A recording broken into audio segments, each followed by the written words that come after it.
Hey, welcome back to my channel. Thanks for watching. On my channel, we talk about all the unspoken truths in trucking, lifestyle, relationships, sex, mental health, travel, you name it. We talk about it here. So if you're new to my channel, please like, share, subscribe, bump the bell for notifications. Today's topic is about trucking, racism in trucking. Is it just in my imagination? Is it just in your imagination? I don't know. Stay tuned to find out.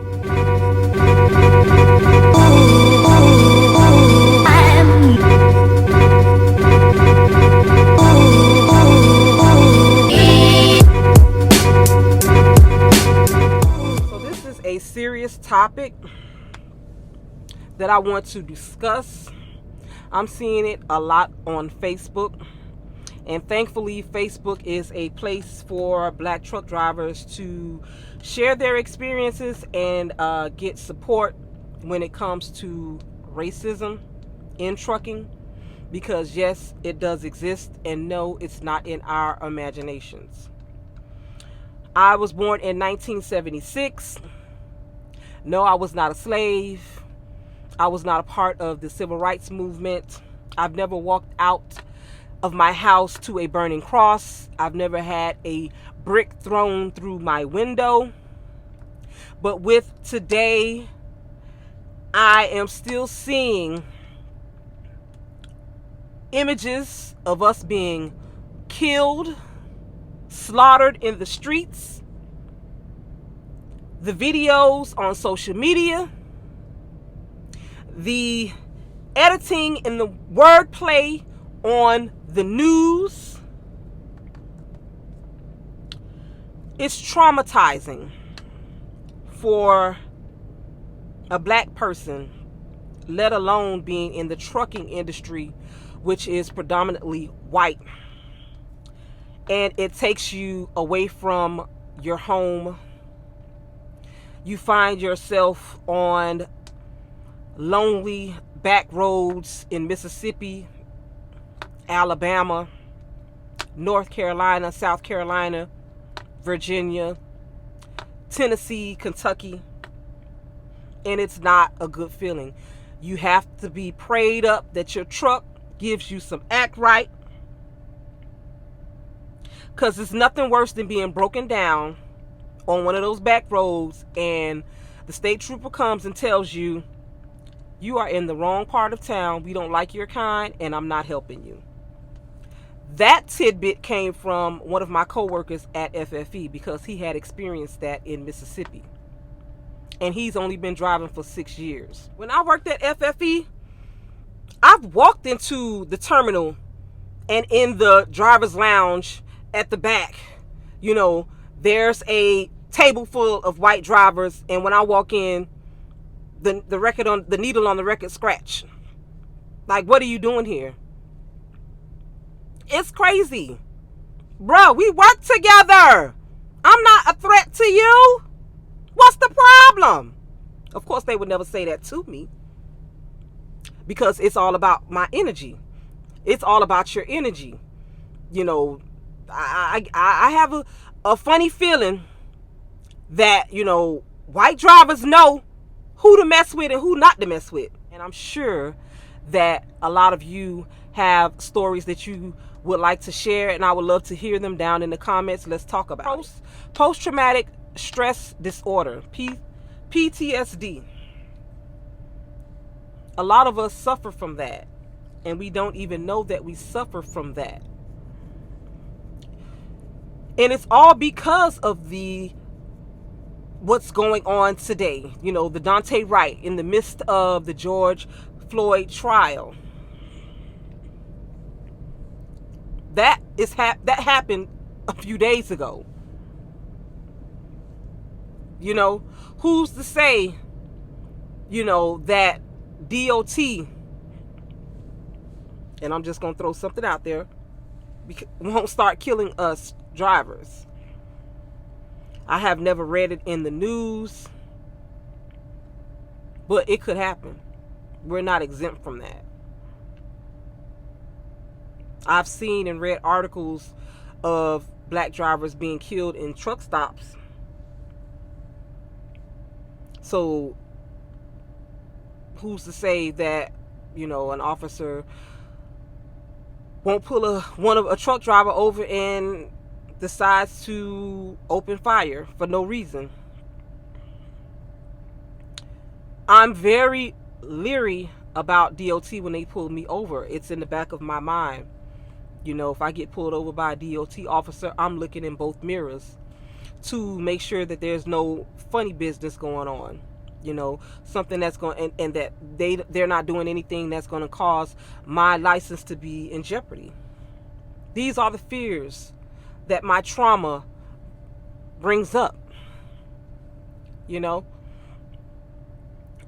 stressors that truck drivers deal with, you could be in the right lane doing the speed limit, and I'm going to use the term that, the phrase that the news outlets like to use. A white driver could be having a bad day, and he decides to come over in front of your truck just to run you off of the road.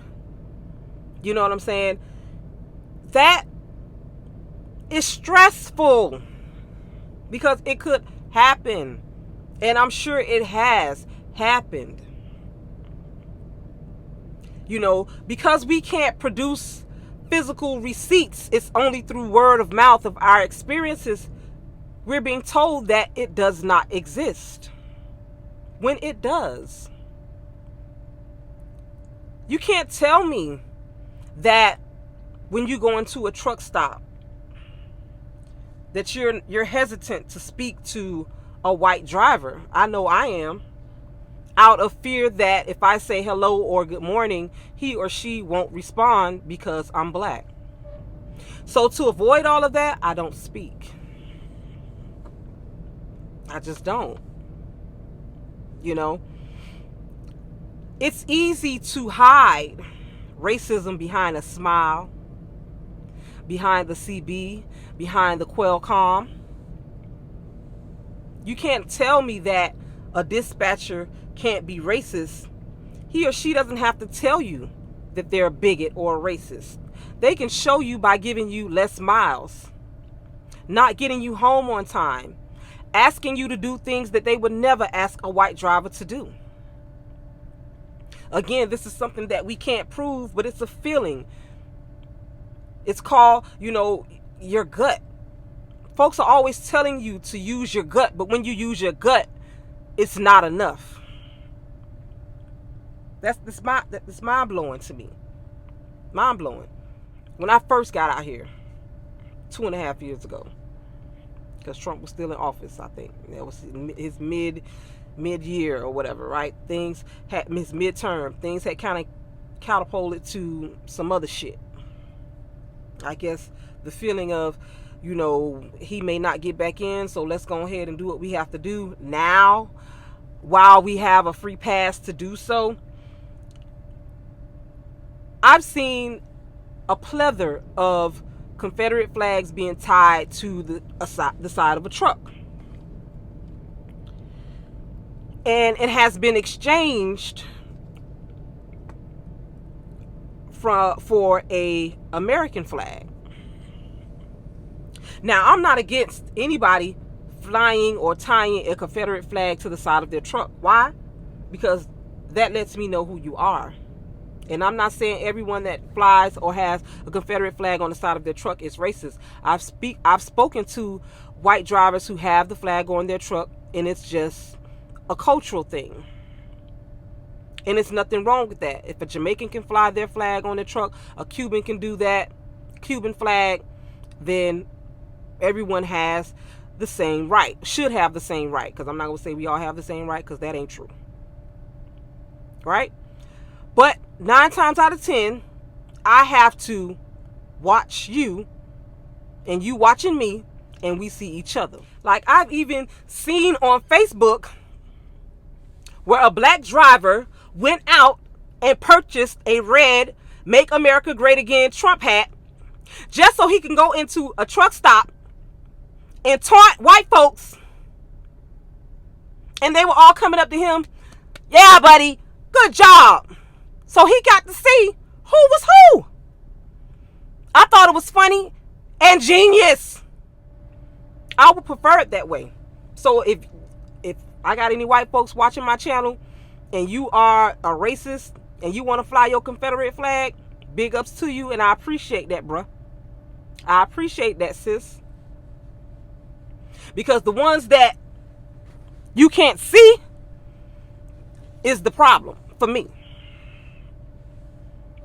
You know, in trucking, we deal with folks cutting air hose lines, pulling, releasing your kingpin, cutting your seals, puncturing your tires, putting things in your tanks.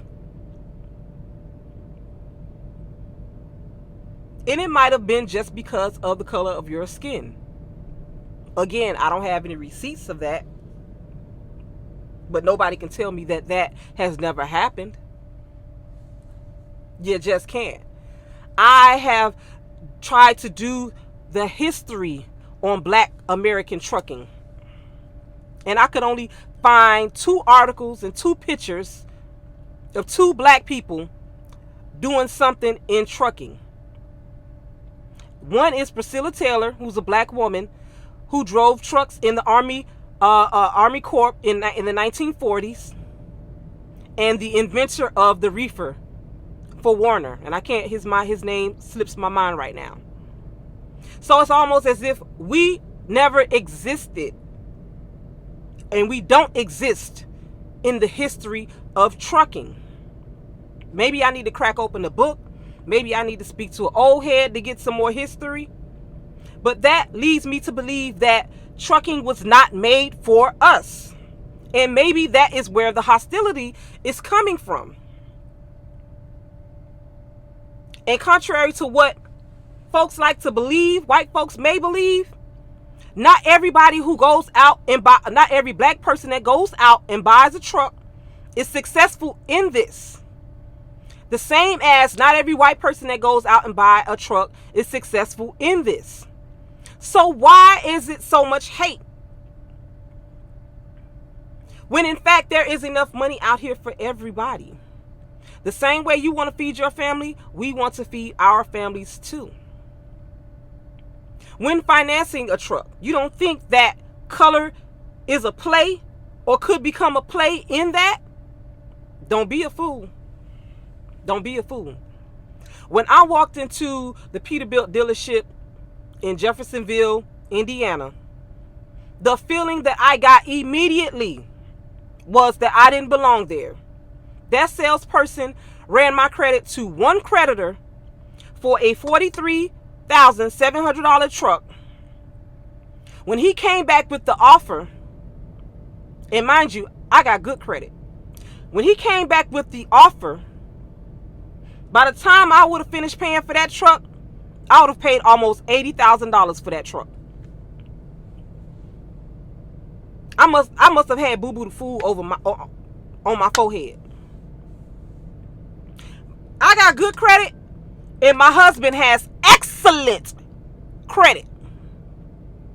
And my husband is a longshoreman. He makes more money than I do. Okay? So don't tell me that I'm going to end up paying almost $80,000 for a truck that's $43,700. So I went out and got my own finance person. I found him through my mentor. By the time he ran the numbers and came back with the offer, the interest rate only brought it up an additional $9,000 for the truck. And it took it up a little bit because we threw in a 1-year warranty. So don't tell me racism can't play a part in trucking when it comes to financing, communication, truck stops, how we do our day-to-day, going to a customer and seeing a Confederate flag being blown on the property in 2021 is a problem, because I call it a cat call. It's saying to those who agree with the flag and what it represents, you can do business with us because we don't tolerate the other kind. And more than likely, we support Trump. And then it also says to someone who looks like me, don't try it here, bucko. Get in line. Okay? And when I go to those customers, I have to keep in the back of my mind that I have to watch what I say. Because if I don't, there could potentially be, a delay in loading and unloading me. Shit could get damaged in my trailer. That's going to cost me money. These are the things that we have to deal with out here in trucking. Yeah, it's all in our mind and there's no receipts. But that doesn't mean it doesn't exist. Because it does. Folks' feelings have to be validated. Whether it's good or bad, our feelings should be validated. It should mean something to this country, a country that we help build.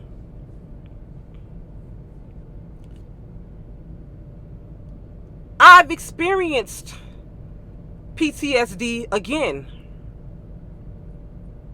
on a back road in Alabama in the middle of the night.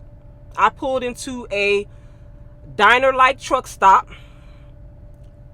parking lot full of cars, white folks out there co-mingling. It's the weekend, so I'm sure there's been some drinking going on. I travel with my dog, and I usually walk her at the end of my shift. Do you think I got out of the truck to walk her? Hell no, you better use that pee-pee pad. I backed in my truck, and I closed my curtains really quickly, immediately, so I wouldn't be seen, in order for me to feel safe. And there's a good chance that nothing would have happened to me if I got out to walk her, but it's just not my reality. That's just not a chance that I'm willing to take. And on Facebook, we've talked about changing the CB channel to something for us because a lot of drivers were complaining about the racism rhetoric that they hear on the CB. But how will we get the word out that the CB channel has changed to, let's just say, channel 16? And it's more of them than it is of us. Right? So, am I willing to put my safety on the line to go on to channel 16 when everyone is on channel 19? I just don't, how is that a solution? It's just, either you turn your CB on or you keep it off. And it's crazy because, with the CB, and I'll tell you guys a funny story. During a winter storm, I was riding through Texas and the ice had not cleared off of the road yet. And it was a group of trucks, we're doing way below the speed limit. And some driver being annoying, I don't know what his goal was to achieve that day, but he came on, he's like, you guys are driving too slow, man. It's just a little ice. It's slush. He just kept going at it and going at it. So at one point, a driver even came on and was like, well, who are you talking to? He didn't respond. But then he came back and he was just at it and at it and at it again. And I got annoyed. I took the bait. Hey, bro, you can go around or you can go over. That was all he needed. That was all he needed. Yeah. There was no doubt in my mind he was white, and it was no doubt in his mind that I was black. Okay? And he was, saying stuff, and I was getting with his ass. I'm the type, listen, play with your dick and your balls. Don't play with me. I was saying some filthy words because I'm a filthy motherfucker. But you can tell he was joking, but on my end, I was on pins and needles waiting on him to use the N-word. He never did. Which brings me to, not everybody in trucking is racist. Not every white person in trucking is racist. I can count on one hand how many times I've gotten help from a brother or a sister. I can count on two hands how many times I've received help from a white brother or sister. Whether it was help backing in, help sliding my tandems, there are some good white folks out here. Does that take away from the racism? Not in my opinion. Will I ever put my guard down because I had a pleasant exchange with a white driver? Absolutely not. You would have to be a fool to put your guards down because of that. Listen, everybody ain't your friend, you know. What did Judas do to Jesus? Oh, okay. And I'm just gonna leave it at that. But riding through small towns, I don't know who does this, but I look for billboards with a black face. That gives me comfort.